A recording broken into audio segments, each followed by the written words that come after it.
Hello guys, ang video na ibabahay ko ngayon ay yung matutunghayan tungkol sa isang matandang babae sa kabila ng kanyang katandaan at mainit na panahon. Hindi niya nalintana.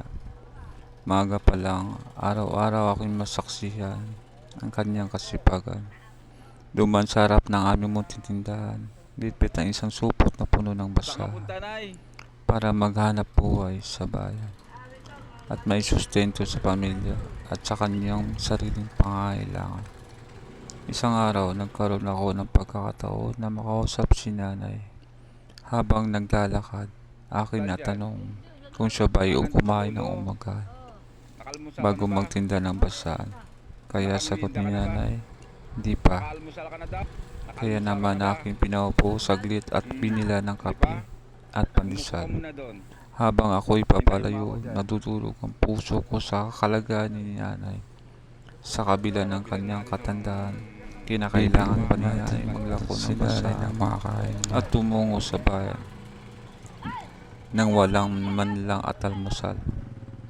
At inabot ko kay nanay ang binili kong kape at pandesal na aking nakayanan. Nay, patawad. Pero hayaan mo, Nay, lagi kitang susubaybayan. Kaya pinasok ko ang pagiging content creator dahil ito ang paraan para matulungan kita. Nay, mag-ingat ka po palagi hanggang sa muli nating pagkikita. Nanay. Hintay mo ako muna dyan, ha? Buka muna dyan, Nay. Dyan. Lapak natin, magagalit yun sa akin.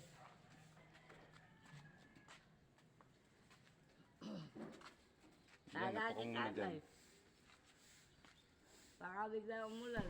Mababakas ko sa kanyang mukha ang kaligayahan nang naiabot ko ang mainit na kape at 5 pirasong tinapay.